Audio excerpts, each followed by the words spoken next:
Hello, folks. Welcome to Between Awesome and Disaster. This is your host, Will Carey. Thanks for tuning in as always. I appreciate you being here and hope you guys are doing well. And I hope you're taking precautions to keep yourself safe and healthy during this really odd time in the world as COVID-19 or the coronavirus continues to get worse and worse. And with the amount of conflicting information out there between people saying don't panic and people that are taking bigger precautions, I hope you guys are being safe. Interestingly enough, I found that people are talking about different songs that are have a chorus or a part that's 20-second song that you can sing while you wash your hands. Ironically, I found out today that the Disturbed song, Down with the Sickness, which you might remember from the early 2000s, that chorus where you go, get up, come on, get down with the sickness, that's actually 20-second song. So you can sing about being down with the sickness as you wash your hands to prevent yourself from getting the sickness. Couple of things to go over. New York City is in a really weird place right now. It is eerily quiet and unpopulated out on the streets right now, as to be expected. I'm going to be remote from my day job for the next 3 weeks, which is kind of a surreal experience. My stand-up show, along with all the other shows at the People's Improv Theater, has been canceled. The one I was going to do on the 17th. All shows at the Pit have been canceled through March. All major sports leagues, NBA, MLS, NHL, XFL have all suspended play. Basically, I'm going to do nothing but work, occasionally go out to get supplies and eat, and talk to you guys. Today, I'll be frank. I have two interviews that I have recorded before the more aggressive onset of the coronavirus in New York City and the what I think are appropriate measures to contain. So lots of venues and public establishments are closed for this time. I have two interviews that I have to share with you. After that, I have other interviews scheduled on the books. We will see if those happen.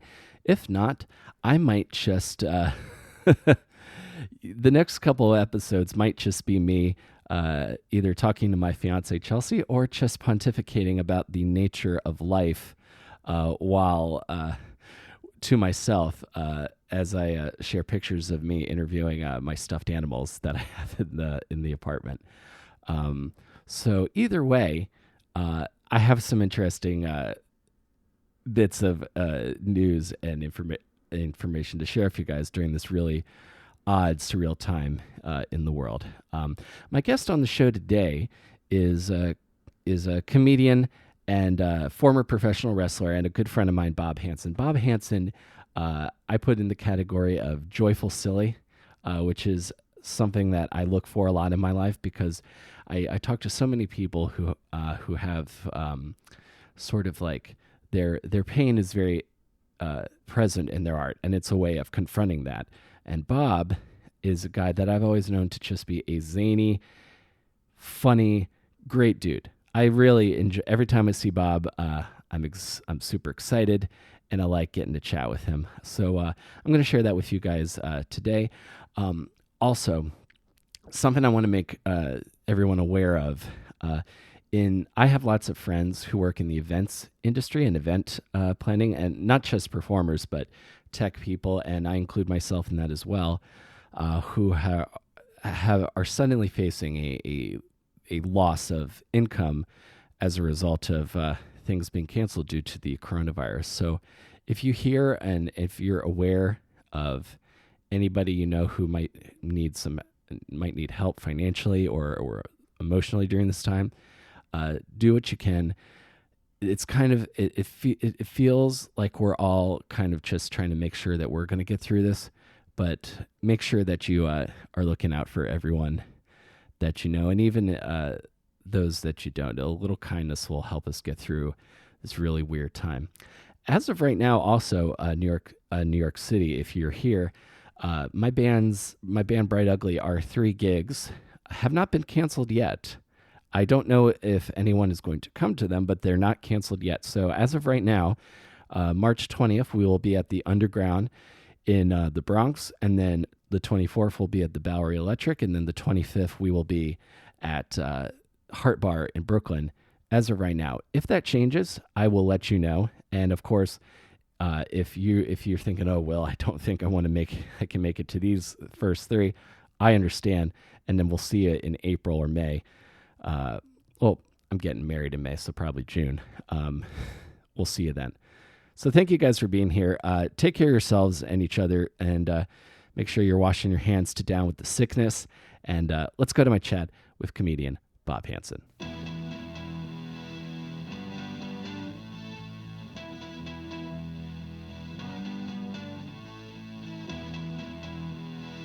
Because I feel like, I guess I sort of, because sometimes people come in who've listened to like an episode or two before they come in, and I feel like I'm starting to get the reputation that like I like try to make people cry when they do my show, because it's like awesome and disaster. Yeah. But I'm a tough nut to crack. Yeah. Well, you sort of seem like, to me, Bob, I feel like you are sort of like an enigma. Like you're there's a few comics in the scene, like, because like lots of our peers, like there's the very like personal confessional storytelling kind of thing. So you feel like you really like know people, but you're just a silly fun time guy. Yeah. And I dig that about you, but also I'm like, what's going on there? You know what I mean? I hope you're recording this. Did you start already? Or Yes, I am. We did. Beautiful. Okay, we did one of those things where we're in conversation. We start. That's the. I like that the podcast trick there. Like we're all yapping. Yeah, exactly. I'll never let you in. No, maybe I will today. I don't know.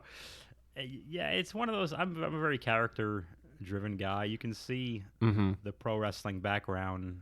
There. I like to think so. Or if someone finds that out after a set that hopefully went right and I did my job correctly. Sure. So that if I mention that, or if someone mentions it to them, usually they go, "Oh, I see that. That makes sense." Sure. That's what he does. Yeah, absolutely.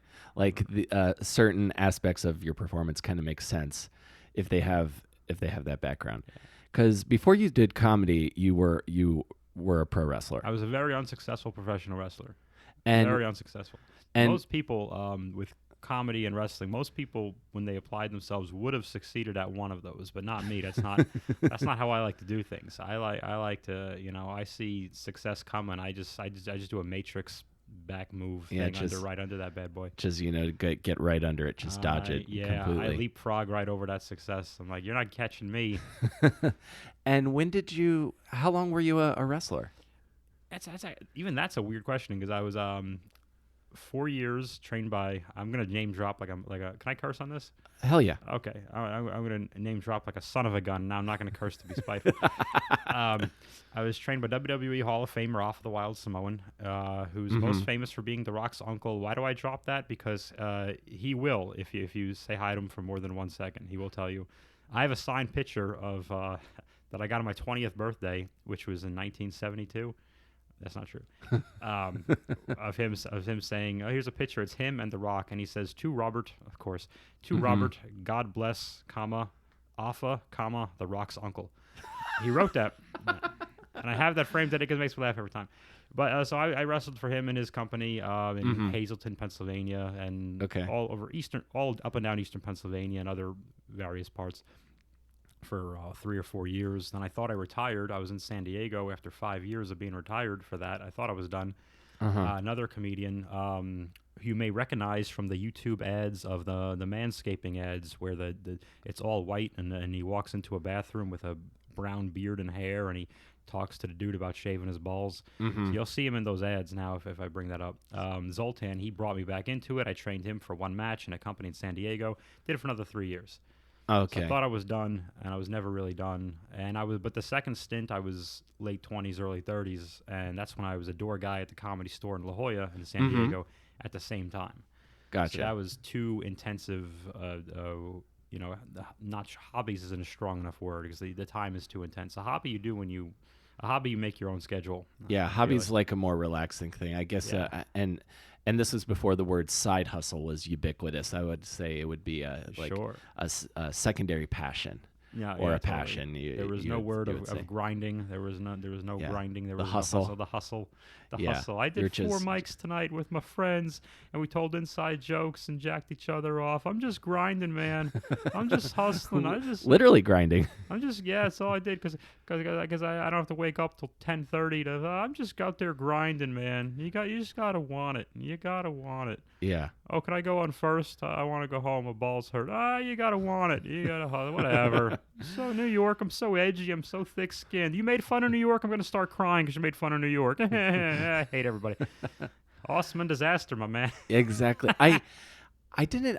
So you were trained in Pennsylvania. So because I'd always thought you were from Southern California. Well, I give that impression. I was in San Diego, lived there for 10 years before moving back here. Okay. So I was actually a suburban Westchester County, New York guy. Oh, really? Yeah, Route 6, the Conic Parkway, all that. So Westchester, so like upstate New York is where you're upstate. from. It's Okay. It's always funny. Everyone in New York State says anything above them is upstate, which is always hilarious to me.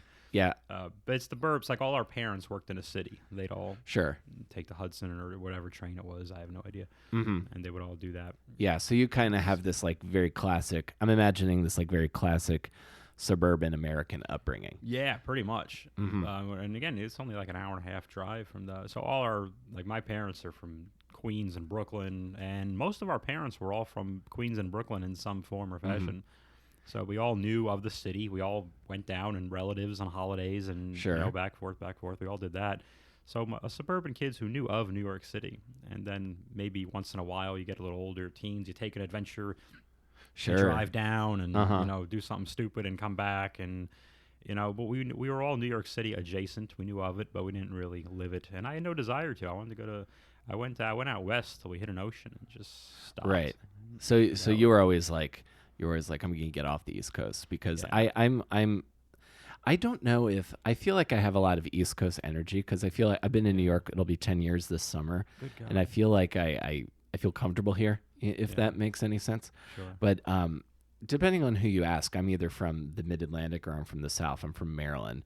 Okay. And I'm from where I grew up. Very culturally is very Southern in feel, but it's south of DC, so there's still that influence as well. Because you'd have all the like lobbyists and everyone who works in DC has their like nice house in the middle of nowhere to get away from it all, and that's where I'm from. So Maryland and Virginia, they always have that kind of weird middle ground of, there's that Southern influence, but I'm sure everyone's the same principle. Everyone Southie was going to say you're not the South. Exactly. They can't help themselves to do that. Yeah, 100%. I don't think I'm from the South. My fiance, who is born and raised in Brooklyn, thinks I'm very Southern. Right. And if I was to go up to a friend from South Carolina and be like, "Oh, I'm from the South," they're like, "Fuck you." Yeah, they would. Yeah. Those South Carolinians will do that. I have friends and family in South Carolina and family in North Carolina still. People just spread out. And yeah, South Carolinians have that same attitude towards North Carolinians, right? Which is preposterous. But yeah, they do. Like to them, the South Carolinians, that's the line of North Carolina is like a South light thing to them. Oh, they got their whatever their chains are, their Bojangles and all their fast food, which are kind of it's almost like Southern touristy in their minds. And then once you hit, and I'm assuming if you go to Georgia, they'll tell you South Carolina is not the South. To the point where you got to go to Miami, and then Cuba will tell you, oh, Florida's not the South, and it's just going to be idiotic. Yeah, exactly. And then eventually you get down to South America, and Colombia's like Cuba. You're a Yankee, right? Which is, and then the Brazilians will get mad at the Brazilians will get mad at the Texans saying you're not the South, and the Texans will be shut up, you Mexicans, and then it'll make no sense. Yeah, and that's so. And because I have friends in Chile who. The way they describe like how you learn Spanish, like if you learn, I have had friends tell me that if you learn Spanish in Chile, that's like learning English in like deep Louisiana. Oh God, it's like a very dialecty kind of Spanish totally. compared to Mexico, which would look down on that, and then Spain would look down on Mexico Spanish. Right. It's this sort of absolutely absurdist tribalistic kind of stuff, which is absolutely bananas, but also could connect what we were talking about earlier. it's like factions, like which is what you see people get painted in caricatures, at least in the 80s, I think, in wrestling. Oh, sure. Like there's these like cliques of like everybody who's not who isn't like me and isn't like 50 miles from where I grew up is an outsider in the, Right. in the enemy. It was so easy in the 80s, too, the classic foreign heel. Mm-hmm. Was the Iron Sheik during the Iran-Contra conflict. It's the Iron Sheik. He's from Iran. He was a real Iranian Olympian competitor and all that stuff. And then we have the big, bulky American super, Yeah, hero. you have Sergeant Slaughter come almost, in and Sergeant Slaughter, or I was a Hulk G.I. Hogan. Joe. I'm a G.I. Yeah. Joe nut, but I was actually thinking of Hulk Hogan, oddly enough. But yeah, you have a Sergeant Slaughter or Hulk Hogan type, and like who better to foil the hero? And we like to see this. It's basically what they did in the first Captain America movie in 2011, where they have him, they parade him around, he beats up a fake Hitler, and he socks old Adolf right on the jaw and all that good stuff. Yeah, it's the same. It's almost the same story, but now our villains are different, and our heroes are different, and if yikes. Yeah, I'm surprised. Hard. I know. I'm surprised there haven't been like characters of like today's archetypes, like the. I'm trying to think of the best examples, like the stereotypical hipster millennial wrestler, or like they've tried. And here's the my opinion anyway. With that is that in the current WWE world, they've touched on those things lately in the last couple of years. Like, okay, we have an environmental guy like Daniel Bryan, but the thing is, he's not bad because he's an environmental guy. He's bad because he's so obnoxious and shaming about it. Sure. That you totally like don't want to like him, even if you agree with him. The way he goes about it is really bad. But the problem is, well, and I don't work there. I don't know. Yeah. Vince McMahon is a 73-year-old man. Mm-hmm. He's brilliant. Yeah. But he knows what he knows. Exactly. And that stuff doesn't connect to him. He doesn't understand why a hipster mustache would actually maybe be kind of cool and liked in, I don't know, 2010, 2011, and then why maybe in 2012, 13 it would be booed. He doesn't get all that stuff. Mm-hmm. He's still going. He's not putting foreign heels. I'm from Japan, and I hate America, but it's kind of. He's still like, see, they're Japanese. They're saying Japanese things, and let's put our good baby face, or let's put our good guy against them, and then kind of. I don't know what he's doing sometimes. I think they're just stuck in throwing 50-year-old guys out there who we loved as our legends, but it kind of makes their young new stars look kind of goofy and losing to them all the time, and that's a whole ball of wax. Yeah, I know exactly what you mean. Going for 18 hours on all that. Yeah, if I was writing for a wrestling, if I was like doing creative for a wrestling promotion, I could just based on like my perception of the comedy world right now, I would have like your like anti-PC culture, like, super swole, sure. Like podcaster type. And then I would have like your like very, very hard left, like progressive woke, like performance artist type. Here's where you'd run into trouble is that now you have to tour all over the country. But on TV, you're portraying this person as generally always good for, let's say, 6 months. Things turn over. That's pretty fast. Mm-hmm. Things turn over. And this person's always bad for 6 months. The problem is when you take your over-the-top anti-PC, podcaster, YouTube channel guy to the bi-coastal areas, he's going to get booed. Let's say you want him to get booed, and he gets booed there.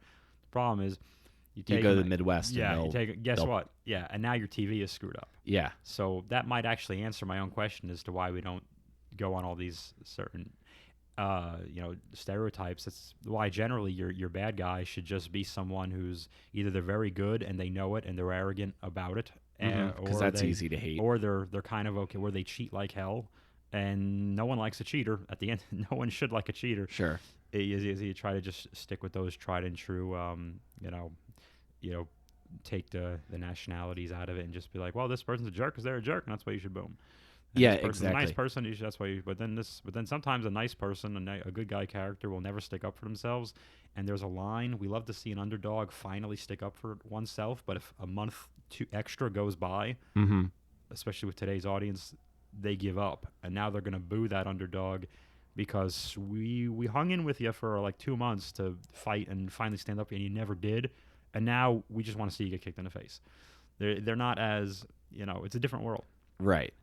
This is fascinating. Now, when you got into, because I kind of want to trace this a little bit. So I'm Yeah. guessing wrestling was like early on for you. Yeah, yeah. That It was like one of the early so, loves. yeah, it was. I liked stand-up comedy as a kid. Like I'd watch Rodney Dangerfield, Uh huh. and my dad. And when I was 10 years old, I think I first saw him. So that was, in my mind. You hear this about Hulk Hogan a lot too, but in my mind, like I knew what Rodney Dangerfield was before I knew what stand-up was. So Right. stand-up was, though that's the thing that he does. Mm-hmm. That's his deal. And then I learned, oh, there's other people doing this. Oh my God, there's a whole team. And then Rodney would have, we had HBO at the time, and then my mom canceled it because the swimsuit illustrated issue had boobies on it, and then she got rid of that. Sure. But because that didn't do any weird damage. But so Rodney would have a show. You know, he'd have Kinnison. Of course, that was the one of the biggest stars he launched was Kinnison, and Mm-hmm. probably Dice. I'm sure. You know, I didn't do any homework before this, but Oh no, it's all good. Yeah, yeah, I remember from those specials. I remember Sam Kinison, that being really big for him. I sure, remember, and then Dice. Yakov Smirnoff, I remember, sure, was sure, was sure. on those. And then the other one I remember, I think it's Bob Nelson. Is this guy's name? He would do like a football thing. Yeah. He'd put on like a football Oh helmet yeah, yeah. and then put balloons under his shirt. Probably Amazing Jonathan, but I'm not. Don't quote me on that. But Hmm. Yeah, yeah. like So every Seinfeld, young Seinfeld. yeah, Seinfeld I Sure. believe was on that, and then because he owned, and then he had that club. I think that was very big Yeah, yeah, for that yeah. club also. hmm So and were your parents or or family? Are you? How many siblings do you have? Just one older brother. One older brother. Were they Yeah. into any of this stuff also? Yeah, my brother watched a little wrestling with me when I got into it in '89. I was 9 for real. Okay. I'm 40. I turned 40 last week. Well, So happy oh, birthday, thank you Bob. very much. I'm fucking 40 now. That wasn't the plan. Yeah, The so I was plan wasn't to be 40. no, God no. I didn't see that coming. Uh, yeah, I started watching '89. My brother watched a little bit with me, but my brother was always. I like, wrestling. I like action figures. I like GI Joe, Transformers. I like good guys versus bad guys. I like stories. I like characters. My brother is still is, more mechanically inclined. Uh huh. He likes trucks. He likes, and there's a gun. It was a gun hunting family, and I wasn't really into Mm-hmm. that. It's not going to do an anti-gun speech or whatever. It just wasn't my thing. Yeah. So my brother liked NASCAR and guns, and like he was very hillbilly for the suburban New York Yeah. stuff, and I just wasn't into all that. I Mm-hmm. like the characters. I like the fun, and I never read comic books religiously, but I love comic book movies. I like to go see them Yeah. and get corn dog with nuggets and cheese, which you can get at the Kaufman Theater off 36th Ave and 38th Street down there, and you Mm-hmm. get a delicious treat. And then Maria Menounos has some trivia questions if you get there early enough. Yes. It's a great. And then there's a video with the kids. It's sponsored by Coca-Cola, and then the college kids have a thing right after the 90 minutes of feature presentations. They have like a soda, and this is the video we made, and it's like a robot drinking a Coach. Makes no fucking sense, but a robot's drinking a soda. And then they go bananas, and then you see your feature film, and it's 9 days long, and you got to urinate the whole time. But then, Yeah. yay, Captain America! I love Captain America. And then Mm-hmm. and everybody claps, and there's an end credit scene. But now there's not any end credit scene, so now we stick around for no reason like idiots. And Yeah. then you go home, and then you're wrestling. Well, because I got into uh, it took me a little while to find wrestling, but I started around like the Attitude Era with like Stone Cold That's the thing. and Mankind when he Yeah. was starting to do Well, like this is wacky. this I was was like a wrestling right after, student during the Attitude Era. So I and started in 2000. So 98, okay, 99, 2000 was the main. That was weird because now it's commonplace to point at your crotch and throw middle fingers and stuff, but we're still in an American Legion Hall in Hazleton, Pennsylvania, in front of a bunch of families who haven't watched wrestling in 10 years. right, So you see where there's when you're 20 and 21, you see this with comedians all the time. When they're 25, 28, they haven't thought when they come out with their edgy cancer, ass rape, pedophilia, Hitler, Holocaust, abortion joke sure, that they open with at 7:30 and go, they're tight. I'm a dumbass. Yeah, they're tight. You're an idiot. I don't care. I have no. exactly. Don't book me if I don't care. About You any of haven't this. read Yep. The Room. Yeah, exactly. They're so tight. Like, are they really? They didn't want to hear after 40 hours of a work week, 9 to 5. They rushed to get here at 7:30. Probably had a fight with their spouse, and now they didn't like your abortion thing. Like, yeah, it's there. You're right. They're tight. But it Mhm. was the same problem. It was like, so you're 20, 21, and you're an idiot. And like, why didn't they like me throwing them the middle finger? Well, guess what? They're 7.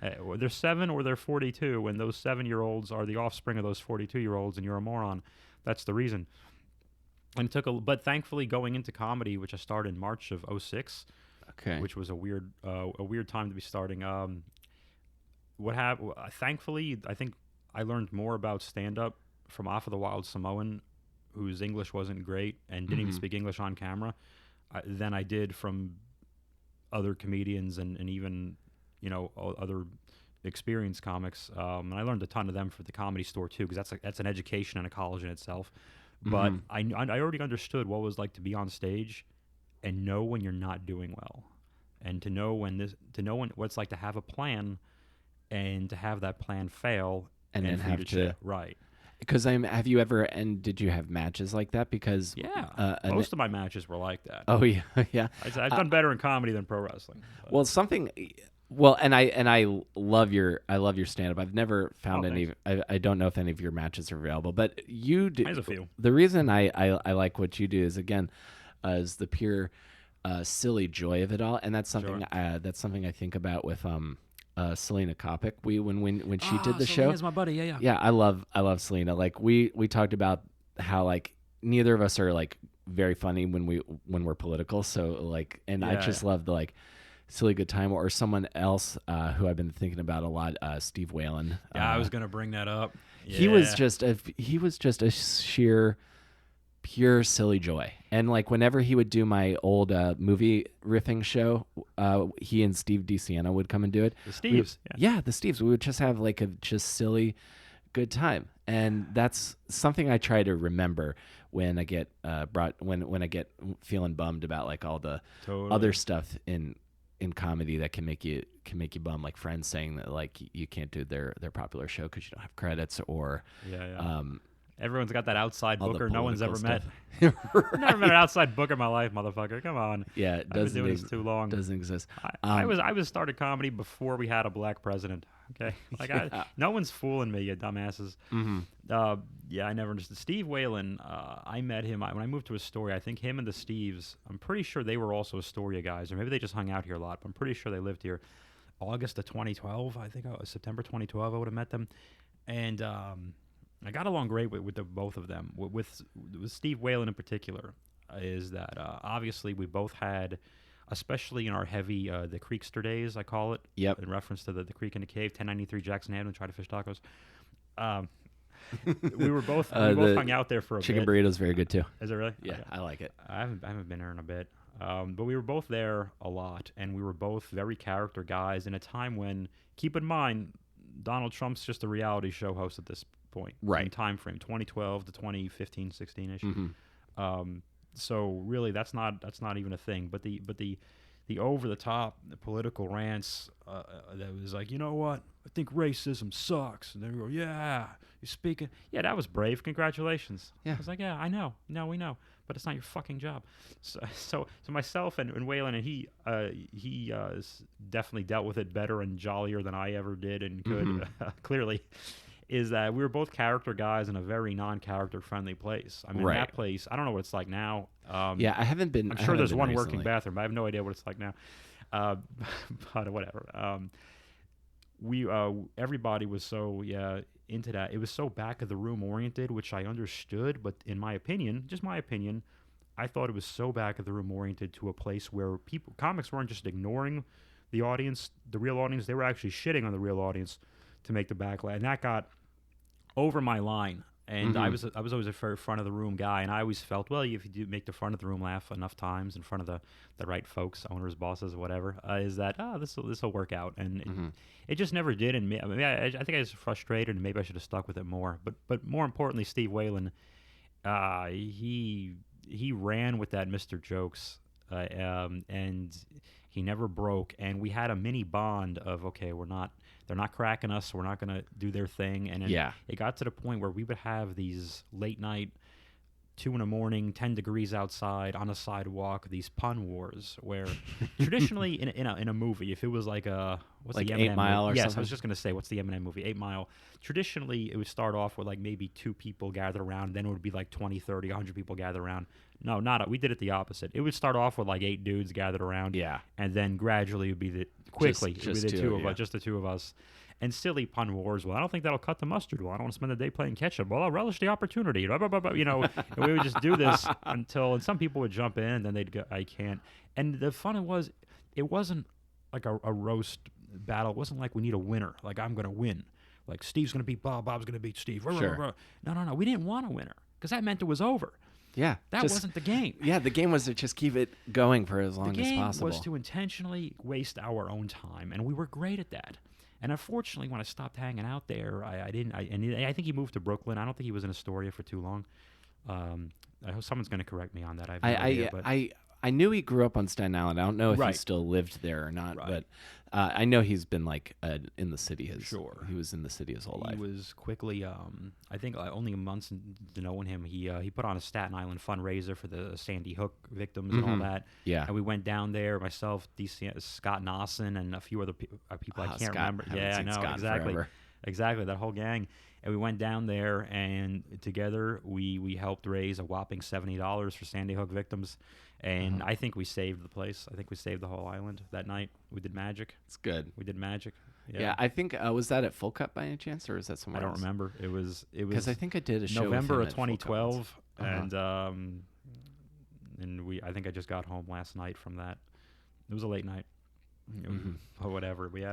I got to meet his parents at his show at Over the 8. I can't think of the name of it too. Yeah, it was awesome. He did he had the shirts, and there is a part of me too that's I'm gonna kinda get like, one of those shirts. I don't Yeah, know. I know. I don't know how I'm gonna do it, but I'm gonna get one somehow. That's a good idea. Yeah. So I kind of want to trace this. So you were basically in the wrestling world for about 6 years before Yeah. you.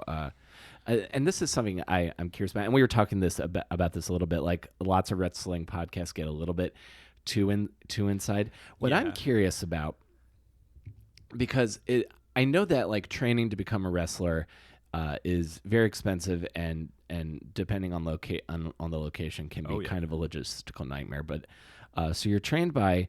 But the person you're trained by obviously has a pedigree of being like from this famous wrestling family, Right. because not only The Rock, but like Rocky Maivia, like so there's like It's a long list. Yeah. yeah, so there's definitely like, oh, okay, that's probably not a scam, Right. so you can go and be trained by that guy.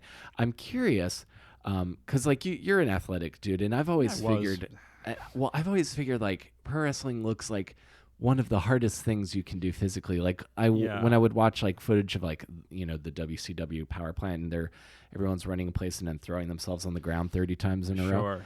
Yeah. When you start training to be a wrestler, what are like the basic things that you do first? Because when I started stand up, I was told to learn to talk about myself, talk about my job, talk about my family. Things like that before you get into everything else. So They I'm tell curious, you when they tell you to be as boring as possible when you start stand up. Yeah. I always love that. My dad texted me something funny. Well, put that motherfucker on a stage then if you text something funny. I'm in a mood. I had a show last night at I think Laughter Hours, the QED in Astoria. I don't think they want me plugging that after I called everyone a motherfucker, but sorry, Cambry, still love you.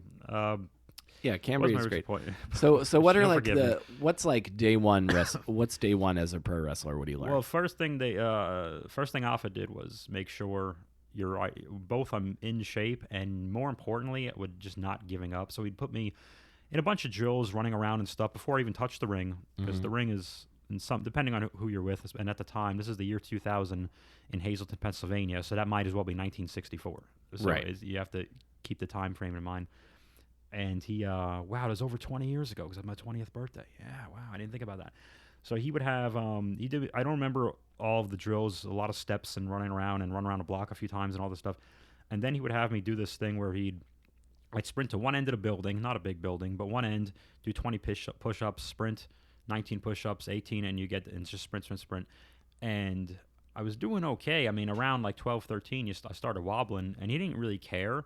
He just stared at me. Because you're right at his feet, in his flip-flops in February in Pennsylvania, and that's definitely a Samoan thing. Yeah. They don't care. Their feet are granite. They don't give a shit, and they don't mind me saying that. They're not going to care about a stereotype. They're like, whatever. They're like, yeah, that's true. So he just wanted to see that I was just going to literally push, I guess, until like my body just gave out. That's what he wanted. He didn't really want me to. He knew, okay, this kid's been working out as hard as he can. I was 20 years old. I was 185 pounds. I'm 5'11" now. I was probably 6 feet at the time. I've compressed a little bit. Yeah. So that's what he wanted. And he told me right after, he's like, that's what I wanted. And then get in a ring, and he had me take my first bump, which is a bump is a fall. That's all it is.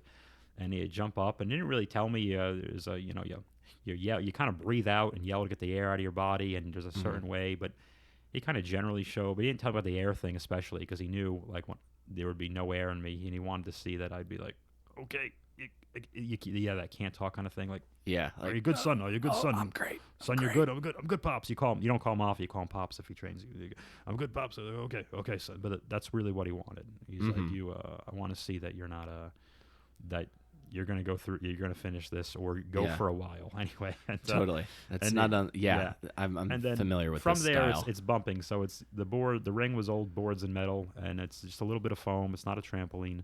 And especially in that environment, it's not rebuilt and fixed every day. So there's no heat. There's no AC. So those boards and metal, they warp, they move, they twist, and yada yada. So I'd be there Tuesday and Thursday from like was it like 5 p.m. to like 9 p.m. like some crazy thing. And you would just jump up and you would hit that mat. You'd work out for like an hour, which I always thought was silly. You should be in shape anyway, was my feeling. Yeah. When in your life do you have access to a pro wrestling ring versus when you have access to a gym? Right. There was a very different radical percentage. I always felt like you should be in shape in a wrestling school, but some guys are, I want to make the new kids quit. Like, well, they haven't quit yet. I mean, just clearly they're working out, whatever.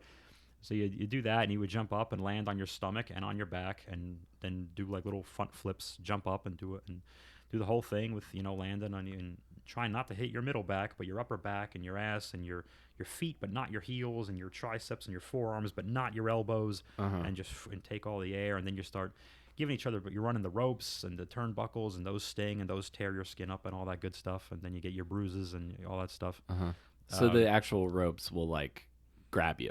Yeah, if you're not used to, I think you develop a tolerance to them over time. But yeah, you get but there's always weird little bruises and bumps, and and you have to grab the rope the right way, because if the ring ropes break, and they will, especially on the independent circuit, you want to not fall backwards on your head and fall out of the ring on your head anyway if the damn thing breaks. Or try to fall into the ring. And then you have to train with other new, uncoordinated, also uninsured people who and trust them.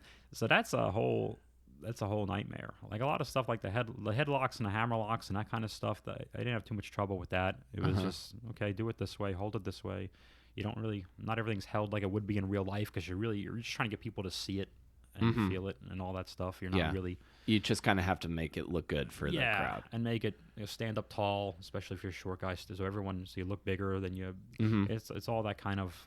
Doesn't really matter if you can grab his head or not, but then there's a certain amount of you got to lay this in and be tight enough here and snug but not stiff. They always say, which means laying it in and making some good contact, and you're gonna feel each other, but hopefully without breaking each other's teeth would be the best thing. Yeah, which is all a big. That was pain, but I think the theatrics, and this is. With comedy, is the funny thing is that with comedy and wrestling, there's more similarities. You're playing one character all the time. Yeah. You have a set amount of time that you have to be out there. You pretty much know how you're going to start, and you usually know how you're going to finish. But you should be listening to see how it's going and turn things on the fly. The biggest difference, obviously, the physical difference. I mean, you can tell jokes to your 85 theoretically. But and your body has a shelf life for pro wrestling. Obviously, that's the obvious biggest difference. Totally. The other big difference everyone forgets is that with wrestling, there's a dance partner or partners for blame and credit to share. Yes. Whereas comedy, yes, you can blame. Someone can give you a shitty intro. A comic before you can do something stupid to piss everybody. That can all. And yes, there could be a waitress can drop a thing of drinks. A server, pardon me. Somebody can heckle. Someone can. Yell, have a fight, the phone goes off. But really, it's you and a blank canvas. Yeah. Barring all that other stuff. Sure. So that would be I think that's even the bigger difference, what I feel like. It's like, it's just, this is on me. One way or another. Even if the circumstances are bad, it's a blank canvas. Totally. It's up to me to fix it, but. Yeah. What are some things, because I feel like, if your set starts going, if your set starts going south, there are a couple go-tos as far as saving. Like you always have like jokes that will work no matter what, or you can do crowd work. Sure. What are you're in the middle of the match and the crowd's not into it. They're bored, or it's just not going right. What's like an idea you might have on the fly to try to like get the match going better? Slow it down. Slow it down. So take it. Let's say, so if I'm the bad guy, I'm in control. They're not really feeling it. Maybe just grab a hold and wait. Maybe piss them off a little bit. Do a little bit less. Piss them off. Piss them off. Piss them off. So hopefully, if that works, then when the good guy starts firing back and getting out of it, they might actually start to care. Yeah.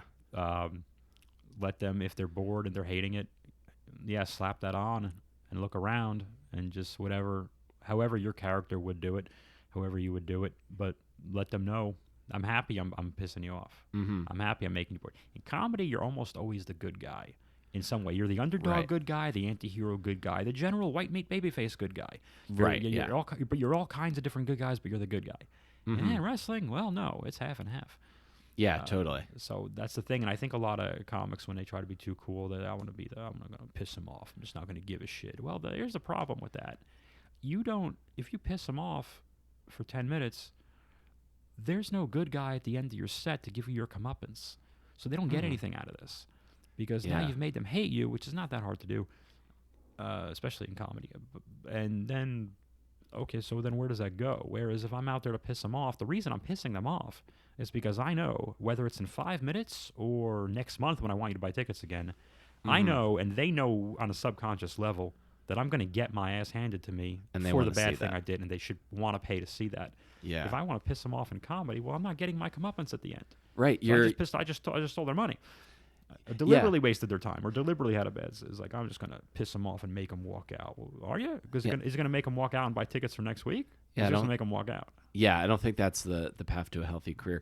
Same way with like, I feel like there's certain camps of comedians that kind of playing the heel thing. Yeah, it's easy, and they didn't learn their craft. Yeah, and come get me, motherfuckers. I still got some muscle on me. I don't care. Yeah, and then eventually, when you will eventually take that too far, and then like your managers start dropping you, and your projects and the specials start getting canceled, then you have to start walking that back. Yeah, that's not a cool, edgy look either. No, it's not. Not to go back to the same bar shows where you pissed everyone off because you suddenly had representation and a cool project going on. Now you have to go back because, and then you've alienated or it's just a new crop of people who just don't know you like that. Yeah, which happens too. Yeah, I think sometimes because you can always like say I think lots of people, there is a tradition of like you can say something very fucked up, but because the people you're around know you don't really feel that way, it's funny to say something really fucked up sometimes. Sure, but the crowd doesn't know you like that necessarily. Yeah. And then also the same thing you were saying earlier, you're training at the height of the Attitude Era. So the idea is that the idea is that you probably have all these like basically open mic like X-Pac and open mic Triple H's and Shawn Michaels. Oh, I remember performing in front of children. For wrestling fans, know these names, but yeah. So everyone was doing Kurt Angle's moves, Rob Van Dam's moves. Tajiri was one. Taz, people forget about. Also, the violence turned up quickly. Right. So I was a referee first while I was training as a wrestler. If you're a smaller wrestler training, you're going to end up being a referee, hands down. And I was a ring announcer. I played the music for a little bit, but I was a referee for like a year, and then I'd have matches. I'd wear a mask like a black like Robin or Zorro mask, like which is clearly it's me. And I literally wrestled as Guy in a mask. I was alty before there was alt, and I think Pops hated that. I was weighing in on a scale, like I was really obnoxious medic on it. But I was also I knew I'm losing in a minute. Who cares? But it was clearly, I guess the joke was, it was clearly the referee from before. Like it was a bad attempt to hide it, which and again that's when a mistake that I would have to learn the hard way with wrestling was that. Too much funny was bad. My philosophy at the time was, well, these guys are, and I to an extent I was right, but I probably took it too far, is that, well, these guys are they're all 270 and kind of fat and wearing all black, and they're coming out to death metal music, and everyone's a super badass. So that's a boring show. Yeah. Just like it's a boring comedy show. Just like a theme show is a boring comedy show. Sorry, it's boring. It's the same. After 20 minutes, we all made the same joke, and I got an hour and a half to go. Again, come get me. I don't care. But it doesn't matter. Bob Hansen off the leash. You can't touch me anymore. There's nothing you can take from me. That's kind of freeing to know that, yeah. isn't it? Oh, yeah. I like I when I hit that moment, it's like, oh, you're going to take something I don't want from me, Yeah. or What are you or gonna is do? there a threat me? It's like, What are you gonna do? So the clique you're not gonna let me into. Now you're also definitely still super duper not gonna let me. Like I don't give a fuck. yeah, I fought the head shrinkers. I don't. You can't touch me. But the violence was turned up. So when I was a yeah. referee, I didn't have to do the whole blading and the bleeding and stuff. But I refereed matches where guys did. Mm-hmm. I never got. I never had to go through a table, which I would have liked to. That would have been fun. But I got hit with chairs. I got chairs dented over my head. I got them over the back. I refereed matches with fluorescent light bulbs and that kind of thumbtacks and all the death match, yeah, all the death not match many, stuff that Jim not Cornette many. hates. Right, exactly. And like Pops hated that stuff, so it didn't last. But there would be like rowdy teenagers, early 20s kids. There'd be little pockets of them who really loved it. So we were trying to. It was the circus theory. So we're trying to get as many people here as possible. So if you don't like the elephants, you're gonna like the tightrope walkers and the acrobats. Maybe you like the clowns. Maybe like the the clowns, and maybe you like the lions and all that kind of. But there's gonna be something for everybody. So we're gonna have. General happy pro wrestling match up top. Then there's going to be some blood and guts here, and then maybe some middle finger crotch stuff here, and then a main event. And then we'll have tag teams. Or like, oh, this wrestler that you recognize. Sure, we have at the time women's wrestling wasn't really as popular, but we'd have one women's match, and we had two women wrestlers, so you're going to have that match. But unfortunately for them, it's nothing against women's wrestling, but you can't see the same two people wrestle every week whoever they are, so it doesn't really that we had a few, but unfortunately for them it wasn't deep enough. It was a circus theater for everybody. That's why I like comedy shows where there's like a deadpan person and a character person and a crowd worky person and maybe one edgy ranty person or political whatever to balance out, or one person doing stories and one person does silly bits and then, it's this weird old mishmash of like, oh, okay, there's something for everybody here. Yeah, that doesn't always work either. But yeah, I always try to have a lot of different styles because it does. You don't want to just see the same comic talk about the same things, like or like the same string of topical jokes for continuously. And then when did you go from Pennsylvania to California? September of 2003. Actually, no, that's not true. I need the second thing. Yeah, I left Pennsylvania. I was living in Westchester County for like 6 months in the middle of 2003. And then... And were you going from Pennsylvania to Westchester? Yeah, I went back to Westchester for like a little bit. I was just going broke and everything else. And, the wrestling was I was just beat up in it where it wasn't going anywhere. I was liked, but again, it was one of those things where maybe it's a complex I have too, but I felt I just wasn't in that circle of guys who are going to get pushed, as they say, or used a lot, or whatever. And like the WWE was like, no, because that's the connections were so far away. Like, I don't know anybody there, right? And if they talk to anyone in that company, they're going to be talking to Afa and his kids, and maybe one or two guys he really likes. They're not talking to me. I'm there, and I wasn't the only one. I'm there to make them look good. Yeah, I'm there to bounce around and bump around and get. So, but of course in my head too, and because I'm 20 through 23 at the time, so in my head I'm like, I have my ego too, and I'm like, well, I'm the one they're reacting to. I'm the guy who's not being the uber badass. I'm one of the few people on the show who looks different, in my opinion, of course, in my hubris and everything else. So I was like, oh, this is, and then I would just get frustrated, and so everything just started falling apart there. And but then finally, a friend of mine, I was house sitting, and I got through AOL Instant Messenger while I was working the UPS part-time, like 3 a.m. to 9 a.m. factory unload the truck job. Yeah. I got a message from my buddy Sean, who I went to high school with, and he said, hey, you want to move to San Diego? I said, yeah, let's go now. I had nothing here. I've never been west of Mississippi before. I don't care. Yeah. And then he stayed in San Diego with me for like a year and a half, went back, moved to Brooklyn. And I stayed in San Diego for a decade. And then, I ended up doing comedy and wrestling again, of all things. Yeah. And did you start comedy you started in San Diego? Yeah. And then how quickly from starting do you get in at the La Jolla Comedy Store? Because I know that's I know that as a part of like your origin story. Yeah, it's 3 years. So for 3 years I had my own bar show. Well, I didn't. That's not true. A bunch of guys had a bar show every Friday. Winston's in Ocean Beach, a block away from the Pacific Ocean. If you want to talk about how hard it is to get people to come into a dark room a block away from the Pacific Ocean. I'm imagining that vibe Yeah. and imagining that show. I'm imagining the headspace of people in the audience at that show. Yep. You could literally look to the left, and if there wasn't a building in the way, you could see the ocean. It's like, why are they? So you really had to do, because there were some more experienced comedians who, I guess, got kicked out of the La Jolla Comedy Store months before, or whatever. Good guys, but they had their lifestyles and everything else, and Sure. that's another story for another day. But so I'm new. I don't know anything, and I did like 1 or 2 open mics at the store anyway. But then they got in my head like, oh, the store, it's evil, it's this. But I didn't realize till a year later, they got kicked out of the place just before that. That's why. But I did 3 years of that, and I was known on this little scene was budding. It was a little budding scene. A little thing would pop up here and there, little rooms, and I'd always stayed friendly with Brian Moses, who hosted the Comedy Central, whatever the roast show was, like 2 years ago. It was Roast Battle? Jeffrey Ross. Roast Battle, yeah. Yeah. Jeffrey Ross.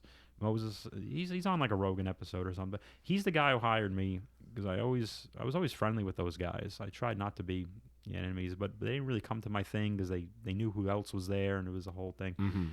But yeah, I think in July of 2009, he's like, hey, we need a door guy. And the thing was, they knew me. I think they liked my comedy just fine. But really what they needed was a guy with a California Department of Justice guard card to work the door. And I had one because I was working a door at Winston's.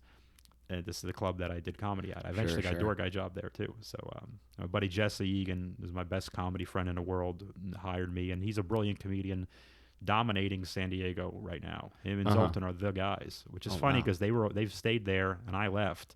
I feel like I'm trailing way off. I came to New York to become an open micer and to like lose everything, whereas they stayed there to build.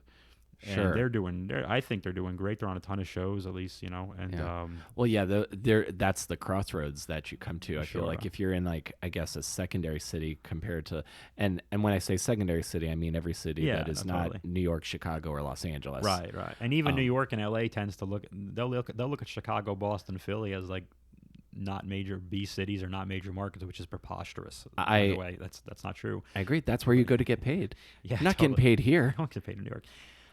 But I was 3 years. I worked the door there, and that's when the education started. And I felt I started anyway because I was 6 years in then. So when I moved here to New York, so after 3 years of there, I felt well that was where I got most of my education and sensibilities from there. I still feel like a La Jolla Comedy Store door guy comic right now to this day, and I haven't worked there in 7.5 years, 8 years, whatever it is. So I still feel like one of them. Even when I go back once a year, I'm like, I'm a La Jolla guy in New York. I've been in New York longer than I did comedy in San Diego, and I've been in New York more than 2 times longer than I worked at the La Jolla Comedy Store. Same. I feel like a Baltimore comic. I still feel that because that's where I started. Totally. Like my first close comedy friends were from doing Baltimore, and this was back when Baltimore had one open mic, one booked open mic every Sunday, and then you could do New Talent Night at Magooby's. If you knew somebody, you could maybe get a guest spot at the Comedy Factory. Sure. But the Comedy Factory I haven't been there recently, but the Comedy Factory was gnarly because they would do these $20 all-you-can-drink tickets. Sure. So you got to go up and perform in front of that, which caters to a very specific kind of style. Right. Yeah. And this was during my Hedberg Dimitri Martin phase. So I was trying to do that, but with the attitude. I started off with that too. Yeah. Yeah. So I was trying to do that, but with attitude. Yeah. I got lucky. I got lucky when I was doing guest spots for Mickey Coachella. Jeez. And now something I wonder about the Comedy Store, because to listen to comics from LA talk about the Comedy Store there and Mitzi Shore, and it has this reputation as this like dark den of blah, da, da, da, da, da. And you don't strike me as someone who would hang out in like a dark den of depravity. Oh, was the La Jolla Store like that? I love it. No, the La Jolla Store was very jolly. I think so. I mean, the thing is, the 2 buildings are so different. La Jolla is a big rectangle, and it's in a very rich, clean, happy area of San Diego. San Diego has many different pockets, but La Jolla is the nice, clean one. So the weekends with the more expensive tickets is where you get La Jolla people, and usually throughout the weekdays where we do our own shows, Best of San Diego, that's where you get people from the kids from Pacific Beach and Mission Beach, all the cheaper beaches and other parts of San Diego where tickets are cheaper and they're more likely to hang out on a weeknight anyway. So the vibe, depending on the night, the mood is very different. And that's what taught me about. I'd work the door. I noticed a different mood. I noticed the zip codes on people's IDs, and I know what town they live in. And I could see first dates versus married versus 2 or 3 year couples versus group of friends versus the third night out groups. New kid night out. Right, exactly, that kind of stuff, exactly. So I think I got better at reading audiences just from the very beginning. I'm like, oh well, I know what mood they're in because I watched them all come in individually. And, I had that when I was a doorman at the Laughing Devil. I would always start to pick out like when people would come in and be like, oh, they're going to be a problem. Yep. That's going to be a problem. No, totally. Did you ever have people? Because this happened to me a lot once. A lot.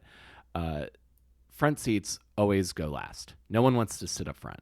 And a lot of times if people got late and I'd have to set people up front, I would have to really convince them like, no, but the comic is not going to make fun of you. That's not who we book here.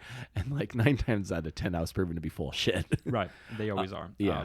Well, I always found this very close. I always found anyone who tried to seat up front, because I would do some seating sometimes too, is that, like you said, like 99% of them don't want to sit up front. But the ones that really do, you don't want to put in the front row. Absolutely not. Anyone who eagerly wants the front row, you don't put in the front row. If you can avoid it. I mean, we clearly didn't have reserved seats, so we really had trouble bullshitting our way out of that. Yeah. But yeah, if they want it too much, then it's going to be an issue. Because if you do have to throw them out, you got to throw them out. It's going to be a show-stopping spectacle.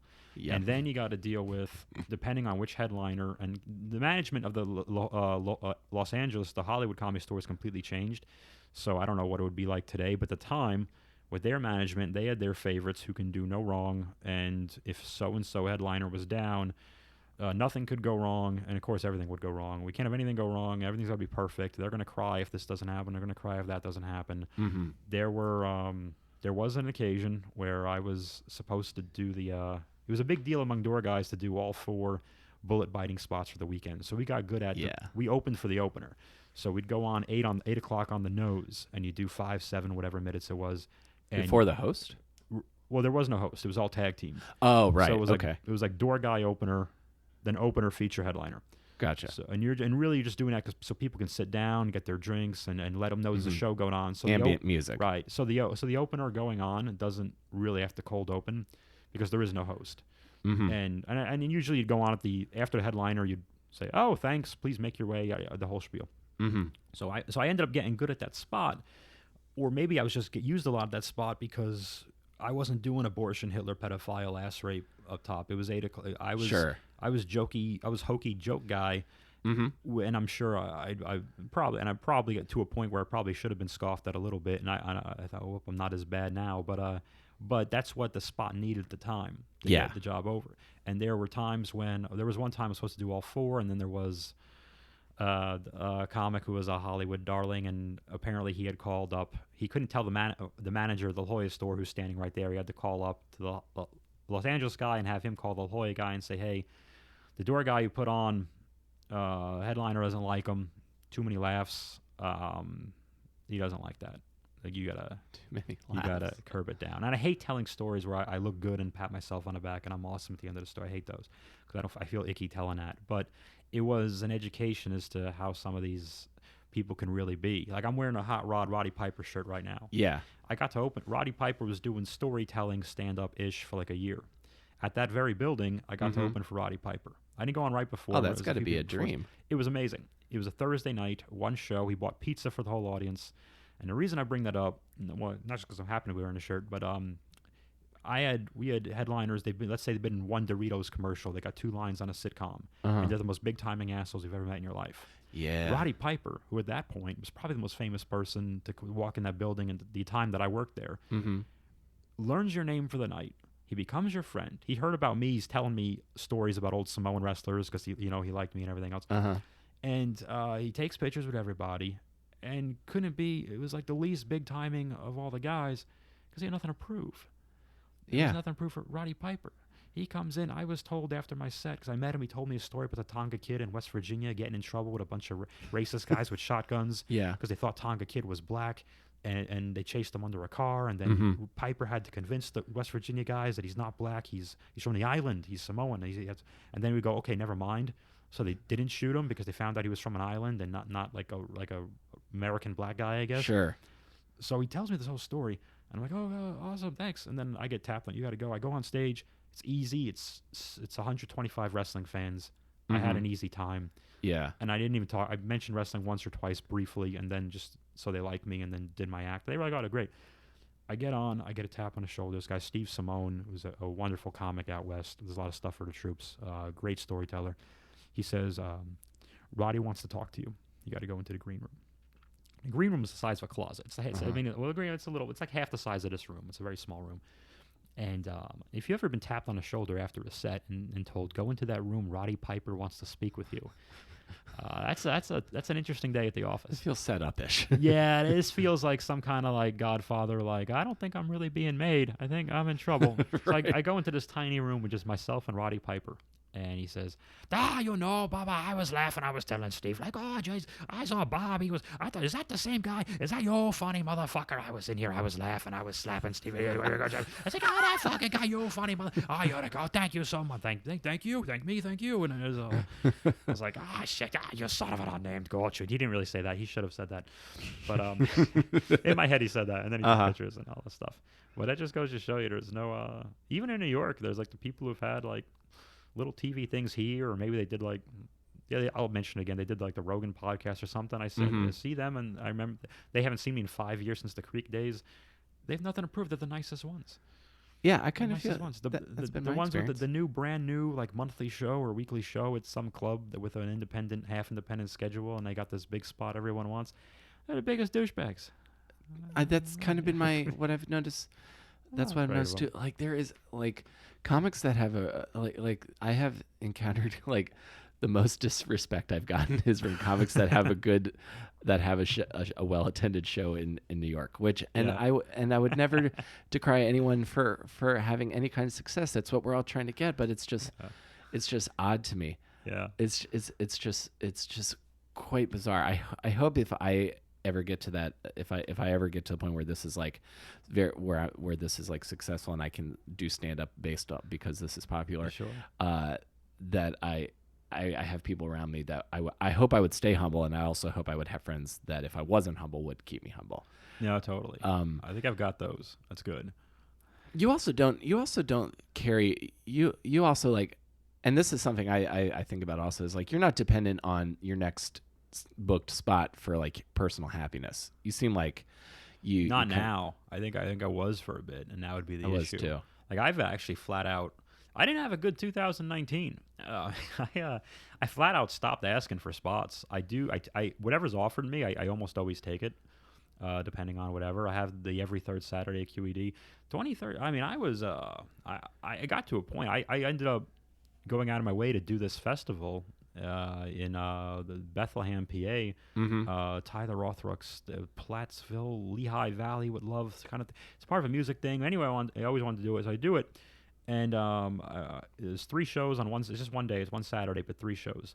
I'm in a hotel in 20 minutes west of Bethlehem. Right before I get up to leave, I crush my thumb in the hinge side of the bathroom door, and completely broke the thumb, broke the nail off. Oh my god! Smashed the tip. Blood, just a massive pile of blood. There's so much blood. So of course I wrap it up in a white hotel towel, which probably has so many diseases on it, and get in a rental car and drive to the festival. Not the hospital, not the ER, nothing. And then I saw, and I'm late, of course, because I was barely on time as it was, and then I have this whole mess, and I'm bleeding through, and I'm stressed out, and this cop directed me to a bicycle medic. I'm like, hey man, I got 2 problems. First, I'm late for the show. Also, I got this issue here, and he's like, holy, and you could actually drive. I was actually driving down the wrong, like a one-way designated street to a cop, and you could do that in other parts of the country. And he doesn't shoot you. He's like, oh, what are you doing there, pal? Like, well, I got news for you. The bicycle medics wrap me up. I had to sign a thing that says I refuse medical, or medical advice, whatever. They wrap me up.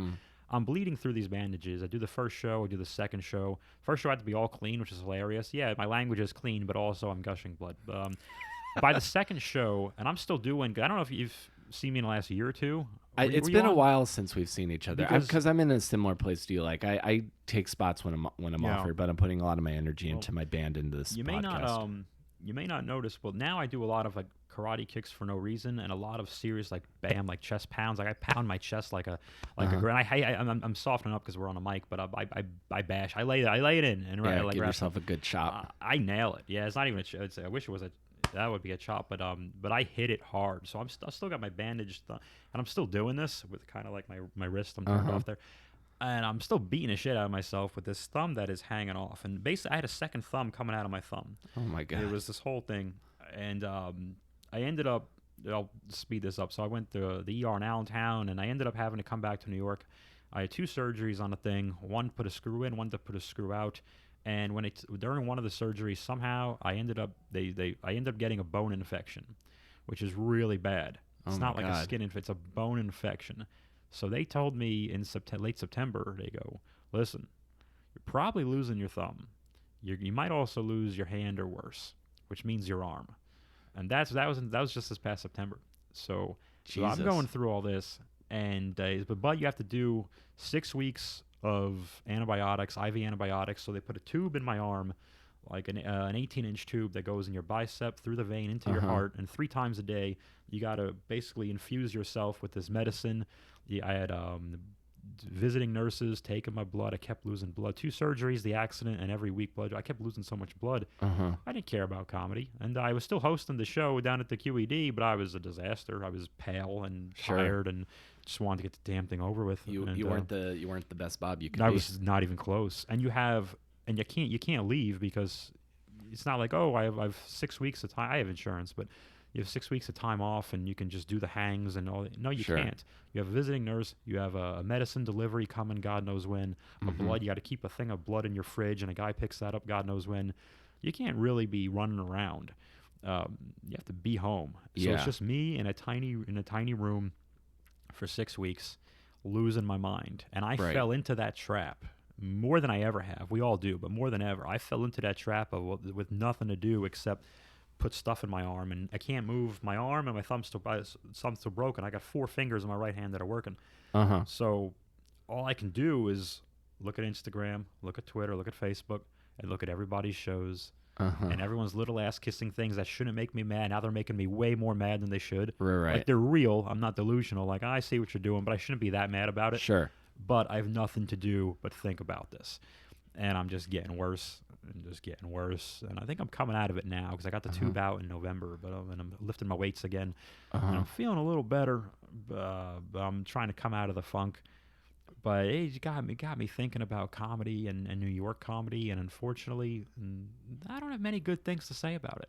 I think it made me better than it definitely was in San Diego. The 2 biggest advantages are, I would say to someone who starts in one city and then gets here or whatever, is it takes a lot of stuff. It takes a lot of stuff out of you that you didn't know was hacky. Like so many people around the country have that. These 2 celebrities had a baby, and I look like that baby, whatever, stuff like that. You think you have that, you think you have this awesome 45, and now you have a pretty good 8. You know what I mean? New York is good for that, and I appreciate that, and I appreciate that it makes you not afraid of less than 10 people. Yeah, you have a bar show with 10 strangers that are there for it, and you're the king. Whereas I'd go back to San Diego and they'd be like, oh, shit, there's only 25 people here. What do we do? And I go, what do we do? We have a party. Are you kidding me? There's only 25. Yeah. But the room seats 100. Well, I don't know. Maybe they'll sit up. Who cares?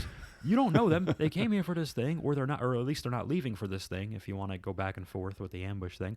Yeah. Like, wait, 25. Let's jump for joy. There's 25 people here, and those are awesome. But at the end of the day, it's. When I say aging out, I don't mean aging out necessarily because I'm 40. I'm aging out because they've seen you here for 5, 6, 7 years, and they kind of go, well, I think people subconsciously go, if he hasn't done so-and-so yet, if she hasn't done this yet, then they're not gonna. So you're just, my role has become wake up the mic and wake everything up, help everything out so that other people can look good. And I feel like that's become my role, and it's a nice little honor, and I don't care. I'm not happy with it. It's can you open? I always get asked to open. I love opening a show. Can you open? It'll start it off right. Yada yada yada. Mm-hmm. That's very good. But if at the end of the show you're still going to kiss the asses of the same people that I set it up for, now you've annoyed me. Mm-hmm. And that's and again, I'm tired. I just had a show last night, and I'm all like, yeah, maybe in a few hours I'll be like, it's all awesome. Right. Well, what is something that you haven't created yet that you're looking to create? Because you produce a show at QED. Yeah. And what is the project that hasn't happened yet, materialized yet, that you want to do? That's a great question. That's something I like. I like goals and plans. That's good. What I started doing over the last few months, and I'm going to keep doing it, is when I had that 6 weeks of self-quarantined, you're home with a tube in your arm, and I can't work out too, which means I can't sleep. And Right. That's a whole other thing. Is basically I regressed a little bit into the man-child Peter Pan syndrome, and I became obsessed with collecting G.I. Joes. And I love my G.I. Joes. So what I did was, because I have this album on Amazon, The Best Bob I Can Be, where the audio was really good and the video was really bad. And it always bothered me. It stuck in my craw because it was a finished project in June 2017. I filmed it, July 2017, just like a self-publishing Amazon thing, but it's easy to get. It's easy to get up there. It's not a lot of red tape. It's just a lot of filling out forms. But I did that, and it just always killed me because there's all these sudden zooms and jerkiness, and I spent like 6 weeks of that summer in 2017 trying to edit it out, and I just wasn't a good enough editor to fix. There's stabilization effects, I know, but that's like if you're filming and walking at the same time, not if you're suddenly jerked around. Like it doesn't really do what it sounds like it does. So I put a stop motion G.I. Joe adventure over the album. I took it down from like 47 something minutes to like 29 for YouTube. It's free, not even an ad. I don't care. Like I don't even want to deal with it. And so there's a stop motion. So this way, it's the same audio, and there's clips of me, the good clips. There's a little bit, but there's in this 29 minutes, there's no more than 3-4 minutes of looking at me doing stand up. It's all this crazy G.I. Joe adventure of these figures going around. One's on skis, and he's in my freezer, and he's moving around the waffles, and he plays me because he has like a red beard, and you're like, oh, he looks like me. And Cobra Commander's trying to, he's jealous because he's not the comedian. And of course, the G.I. Joe nuts know that Cobra Commander was voiced by a guy named Chris Latta, who was a stand-up comedian. So there's a lot of inside little baseball.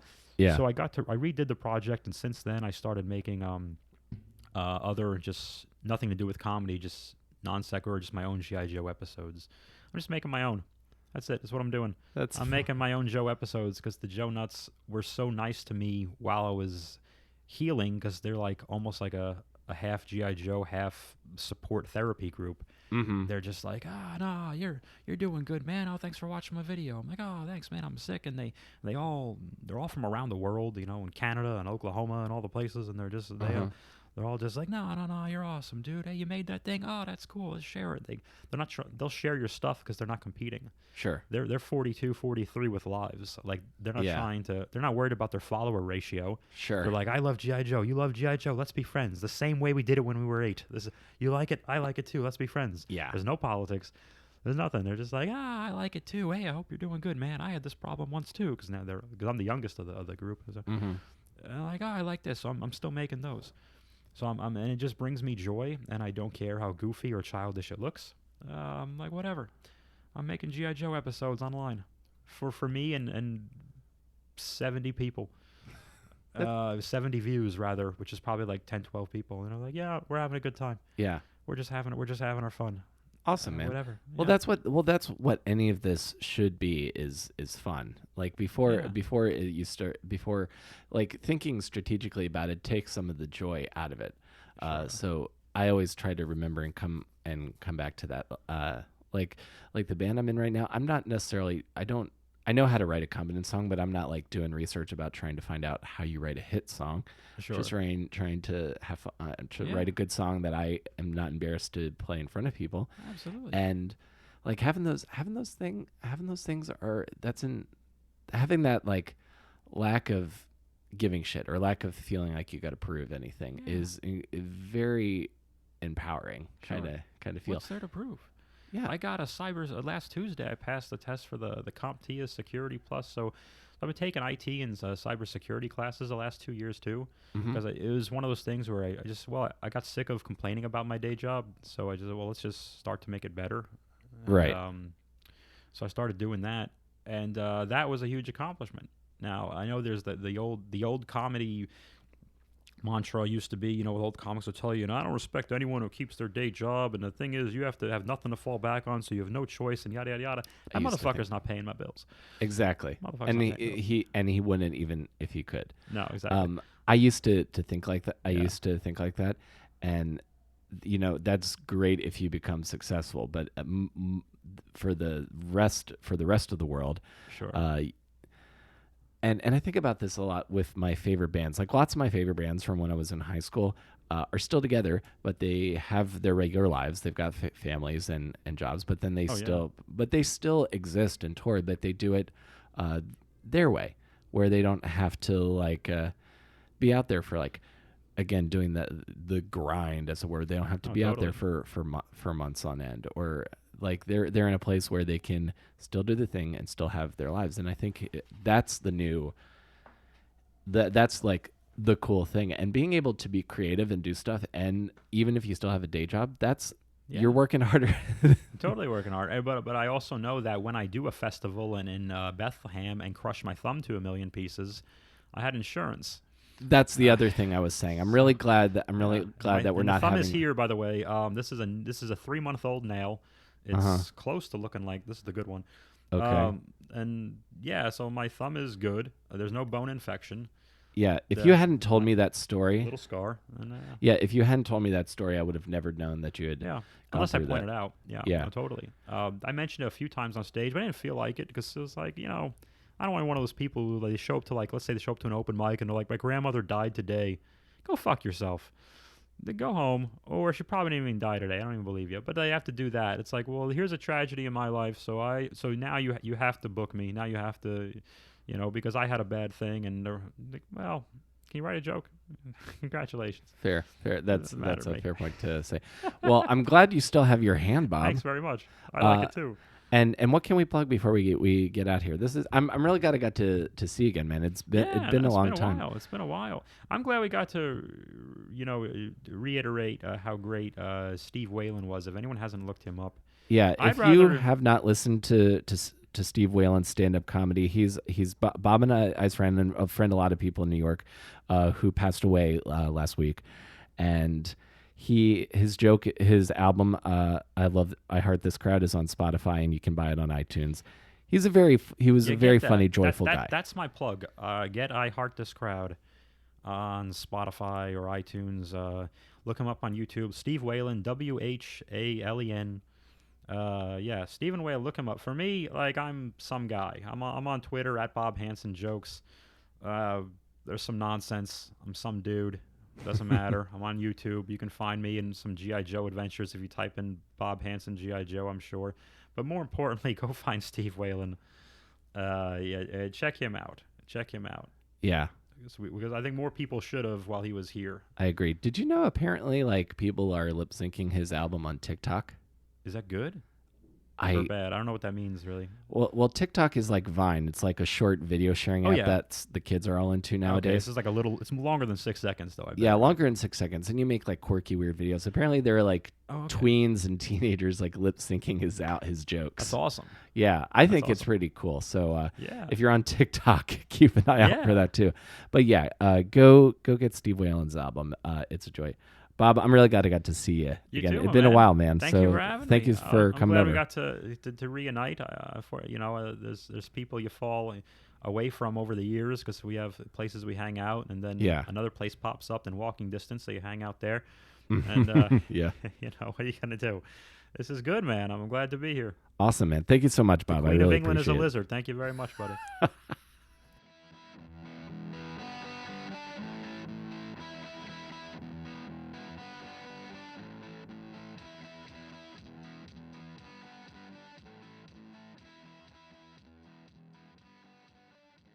Thank you, Bob, for your time. I appreciate you coming over, and thank you guys so much for listening. As I said earlier, again, you can wash your hands down with the sickness, the chorus of that song, and that'll be 20 seconds. I want you guys to all stay safe out there, and if you do have to stay at home for a while, I do appreciate that you're taking the time. That you're choosing to listen to me during that time. So thank you guys again very much. That is the show for the week. We will see what next week brings. If you guys enjoyed this show and want to share it with others who you think might need something to listen to, I have over 130 episodes of this podcast. I have interviewed Tom Rhodes. I have interviewed Kevin Allison from The State. I've interviewed Justin and Chris Dose from the band Anti-Flag. I've interviewed Matthew Milligan from Wheatus. Alex Von David, the English dub director of Sword Art Online. There's a lot to dive through, especially if you have suddenly a lot of time on your hands. We are available wherever you get your podcasts, Apple, Stitcher, Spotify. And I also want to give a shout out to my supporter on Patreon at the awesome producer level, Mary Beth Mooney. Thank you so much. I appreciate your support. And if you want to check out any of the extra stuff I do over on patreon.com, you can go to patreon.com/awesomedisaster. Check out some of the stuff I've got going on over there. And stay safe out there, everybody. And be well. This will end eventually. I think that. And we'll get to a good place again in this country soon. So thank you guys again for listening, and I will see you next week between Awesome and Disaster. Take care, everybody.